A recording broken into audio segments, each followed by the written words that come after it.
हरिओम। आज से हम एक नई श्रृंखला का प्रारंभ कर रहे हैं। इसमें हम स्वामी जी द्वारा दिए गए विभिन्न विषयों के सत्संग या किसी के साथ हुए वार्तालाप का सार आप तक पहुंचाने का प्रयत्न कर रहे हैं। आज के इस पुष्प में स्वामी जी ने अपने शिष्यों के विभिन्न मानसिक संघर्षों को सही करने और उन्हें सुधारने के प्रयोजन से 2 बातें कही हैं। ये सत्र बहुत कठोर और गहन था और श्रोता को अपनी आत्मनिरीक्षण, ईमानदारी और खुले दिमाग का उपयोग करके स्वामी जी की शिक्षाओं को सही भावना से आत्मसात करने की आवश्यकता थी। स्वामी जी बहुत बार कुछ ऐसे लोगों से मिलते हैं जो उन्हें दिए गए आध्यात्मिक अभ्यासों और गुरु द्वारा दी गई शिक्षाओं और निर्देशों के प्रति समर्पण करने में शंका या संकोच की भावना रखते हैं। इस संबंध में वे सबसे पहले हमें ये समझाते हैं कि समर्पण और गुलामी, इन दोनों में बहुत अंतर है। हम में से कई लोग इस डर से डगमगाते हैं कि आध्यात्मिक रूप से विकसित होने के लिए हमें गुरु का गुलाम बनना होगा, परंतु ये सच्चाई से बहुत दूर है और ये चीजों की विकृत समझ भी है। समर्पण गुरु की क्षमता और गुरु की हमारी मदद करने की पवित्र इच्छा पर गहरे भरोसे से स्वेच्छा भाव से किया गया एक कार्य है। हम गुरु के सामने इसलिए समर्पण करते हैं क्योंकि हमें उनसे कुछ चाहिए। हमें उनके प्यार, उनकी सुरक्षा और उनके मार्गदर्शन की आवश्यकता है। गुरु को अपने शिष्यों से किसी भी बात की कोई जरूरत नहीं होती और ना ही वे उनसे किसी भी बात की अपेक्षा करता है।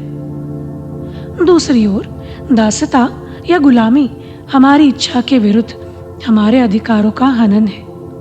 यह दास का शोषण करने के इरादे से किया जाता है।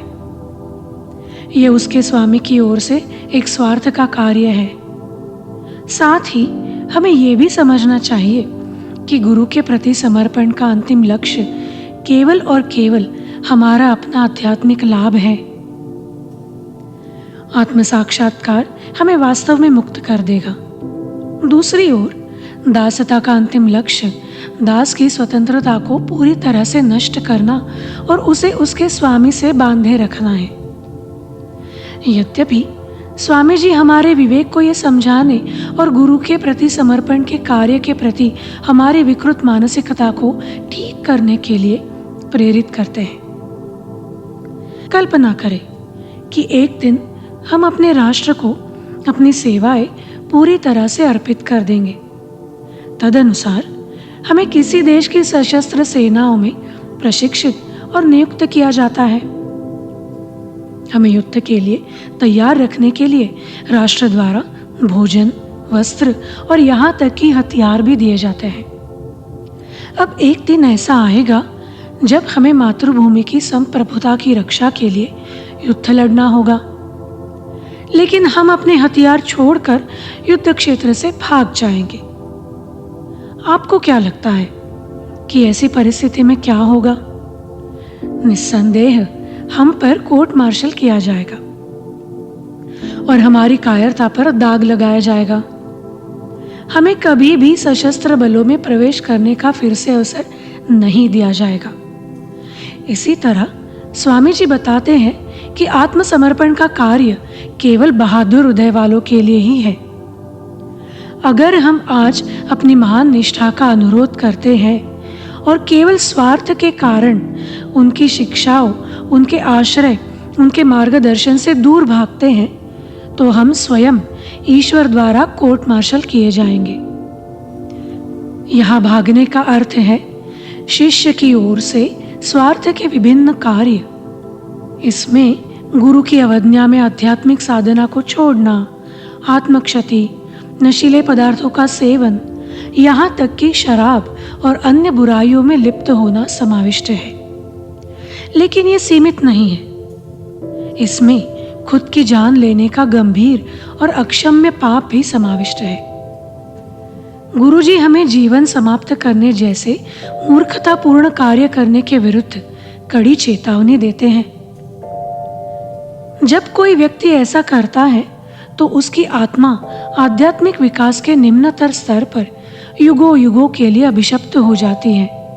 उसे कीट पतंगों या अन्य ऐसे ही जानवरों के जीवन से पुनः अपनी आत्मा की यात्रा शुरू करने में करोड़ों वर्ष लग जाते हैं। यदि व्यक्ति बहुत सिद्धि है तो उसे पेड़ के रूप में पुनर्जन्म लेना पड़ता है, और ऐसा इसलिए है क्योंकि ईश्वरीय विधान उसे आत्म साक्षात्कार के स्वर्णिम अवसर को त्यागने के लिए दंडित करता है, जो उसे मानव जन्म के माध्यम से प्राप्त हुआ था। इसलिए व्यक्ति को इस बात के प्रति अत्यधिक सतर्क रहना चाहिए कि उसे ईश्वर से प्राप्त यह मानव जीवन व्यर्थ ना जाए। स्वामी जी कहते हैं कि प्रत्येक व्यक्ति का जीवन कुछ न कुछ चुनौतियों से भरा हुआ होता है, चाहे वो बच्चा हो, वयस्क हो या फिर बुजुर्ग। प्रत्येक व्यक्ति के जीवन में कोई ना कोई चुनौती तो होती ही है। अपने गुरु पर गहरी आस्था और अटूट विश्वास के साथ आध्यात्मिक पथ पर चलना और इन चुनौतियों का साहस के साथ सामना करना कोई छोटी उपलब्धि नहीं है।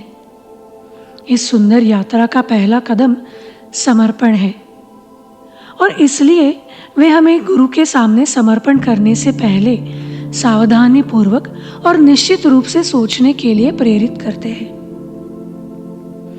और एक बार जब हम ऐसा कर लेते हैं तो पीछे मुड़कर नहीं देखते। हमें सिखाने के बाद स्वामी जी अब हमें गुरु से हमारी अपेक्षा के पहलू पर विचार करने के लिए कहते हैं।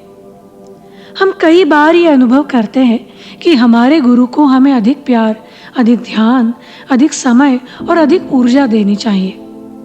हम उनके समीप रहना चाहते हैं और हम अपने विचारों और कभी कभी अपने कार्यों के माध्यम से उन पर अपना अधिकार भी जताते हैं। लेकिन क्या हमने कभी स्वयं से यह प्रश्न पूछा है कि इस दुनिया में इतने सारे लोग होने के बाद भी जो कदाचित हमसे अधिक बुद्धिमान है, योग्य है, शारीरिक रूप से सक्षम भी है, आध्यात्मिक रूप से उन्नत है, सच्चे और उत्सुक साधक है, फिर भी हम अपने गुरु की कृपा और मार्गदर्शन के लिए योग्य क्यों हैं? हमें अपने अंदर ऐसा कौन सा गुण विकसित किया है जिससे हम गुरु के लिए अधिक वांछनीय बन गए हैं? अथवा क्या हमें ऐसा कोई गुण है जो हमें गुरु की दृष्टि में योग्य बनाता है?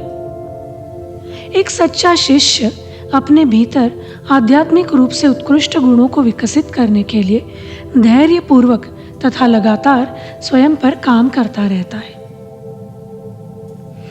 इस वार्तालाप के समापन पर स्वामी जी हमें अपने जीवन में कुछ मानदंड और कुछ प्रमुख सत्य बातें बताते हैं जिन्हें हमें हमेशा याद रखना चाहिए।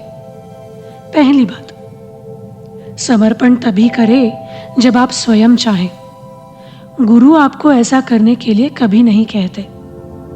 दूसरी बात, समर्पण केवल शब्दों के माध्यम से नहीं किया जाता है। शब्द केवल गुरु के प्रति हमारी प्रतिबद्धता और भक्ति को दर्शाते हैं। समर्पण वास्तव में हमारे कार्यों, व्यवहार और दृष्टिकोण के माध्यम से व्यक्त होता है। तीसरी बात, समर्पण साहस का कार्य है जो गुलामी में समर्पण के कायरतापूर्ण कार्य से बहुत अलग है। चौथी बात, ईश्वर विभिन्न जीवन चुनौतियों के माध्यम से हमारे समर्पण की भावना का परीक्षण करेगा। हम संगमरमर के एक टुकड़े की तरह होंगे। यदि गुरु की दृष्टि और इच्छा के प्रति हमारा समर्पण पूर्ण है तो वे हमें तराशेंगे और अतिरिक्त अनावश्यक चीजों को त्याग कर हमें परमात्मा की एक सुंदर छवि में बदल देंगे। ठीक वैसे ही जैसे मंदिर में पूजा की जाने वाली मूर्ति होती है। लेकिन यदि गुरु के प्रति अवज्ञा और प्रतिरोध है तो हम केवल संगमरमर के एक अखंड टुकड़े के रूप में समाप्त हो जाएंगे, जिसे उसी मंदिर की सीढ़ियों पर रखा गया होगा। अंत में स्वामी जी हमें यह ज्ञान के गहन शब्द देकर विदा करते हैं। वे कहते हैं, हमारे अस्थिर कर्म और बुद्धिमानी से हमें कभी भी मुक्ति नहीं मिलेगी। शाश्वत आनंद, शांति और भक्ति ही हमारी वास्तविक स्वतंत्रता है। ये हमें वास्तव में मुक्त कर देगा और हमें अनंत की उड़ान भरने के लिए पंख देगा। आज बस इतना ही। हरिओम। हरिओम।